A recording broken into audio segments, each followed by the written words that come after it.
Sambungan topik perjanjian PTN 1957.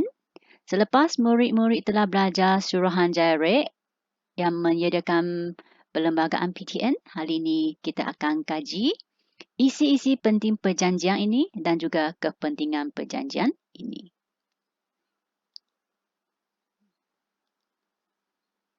Okay, so kita imbas kembali pelajaran lepas.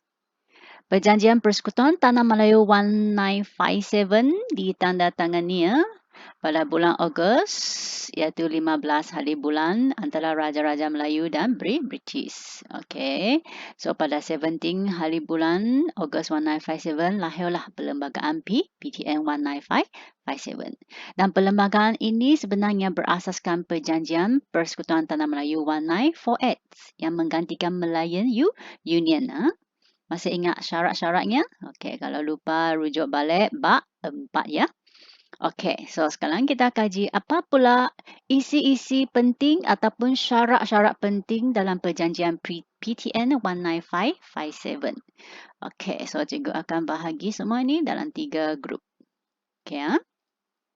Okey, isian syarat yang pertama, pembentukan sebuah kerajaan persekutuan. Kedua, pemisahan kuasa persekutuan dengan kuasa negeri melalui senarai persekutuan dan senarai negeri. Nombor tiga jenis kerakyatan telah diwujudkan iaitu melalui kuat kuasa undang-undang, melalui permohonan dan melalui naturalisasi. Tambah ini, prinsip jus soli juga diterima. Okey, apa yang dimaksudkan kerakyatan naturalisasi? Okey, ini dia. Iaitu kerakyatan bagi mereka yang dianggap berjasa kepada Persekutuan Tanah Melayu. Okay, sesiapa yang dianggap berjasa kepada Persekutuan Tanah Melayu akan diberi kerakyatan naturalisasi. Okay, dan kerakyatan ini diluluskan oleh Yang di-Pertuan Agong. Okay, so kumpulan pertama ini dia. Pembentukan sebuah kerajaan persekutuan, pemisahan kuasa between kerajaan persekutuan dan negeri melalui dua senarai ini dan 3 jenis kerakyatan diwujudkan, prinsip jus soli diterima. Okey, kumpulan kedua kita akan tengok yang dikekalkan untuk orang Melayu. 1, kedudukan istimewaannya. 2, yang dikekalkan tanah simpanan Melayu. Okey, so ingat dua kekalkan tu. Okey, dan agama Islam sebagai agama rasmi persekutuan dan bahasa Melayu sebagai bahasa kebangsaan. Okey, ini satu grup. Okey, the last one yang ini berkaitan dengan pentadbiran punya. Okey, tambah isi ini, kita pergi ni dulu. Yang di-Pertuan Agong menjadi ketua negara. Okey, tambah ini. Okey.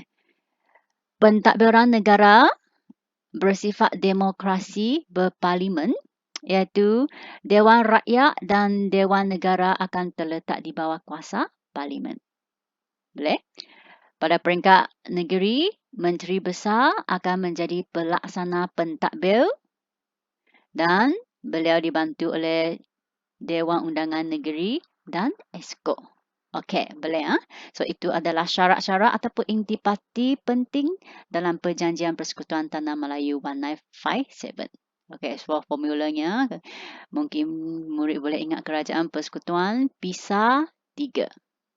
Okey, lepas tu kumpulan kedua orang Melayu punya, kumpulan ketiga berkaitan dengan pentadbiran. Okey, masih ingat apa formula untuk intipati Perjanjian Persekutuan Tanah Melayu 1948? 5 plus 3. Okey, rujuk balik kalau lupa. Okey, boleh?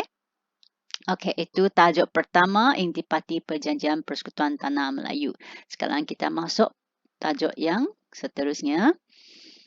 Apakah kepentingan Perjanjian Persekutuan Tanah Melayu 1957? Okey, kepentingannya, okay, kita boleh susun.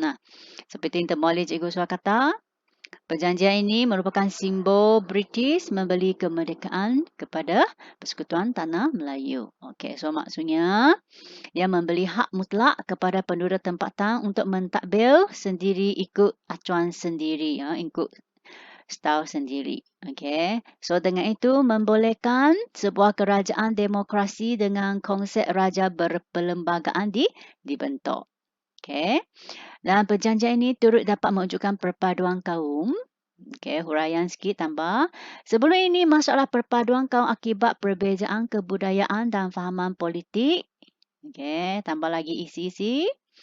Dan pengalaman sejarah yang sama ini membolehkan setiap kaum, okey, untuk satu, berusaha melahirkan identiti masyarakat yang merdeka dan semua perbezaan warna kulit, agama, bahasa, bangsa dapat diketepikan.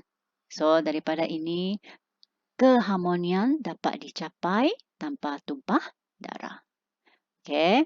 And the last one, kini rakyat telah menikmati apa yang telah dibincang dan dipersetujui dalam Persekutuan Tanah Melayu 19557. Okay, so itu dua topik yang murid sentuh hari ini. Isi penting perjanjian PTN 1957 dan juga kepentingannya.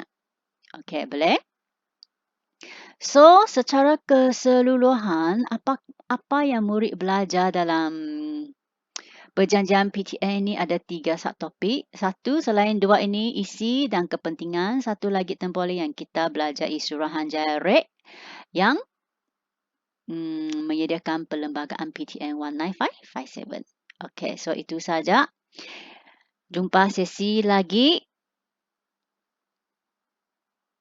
yang seterusnya.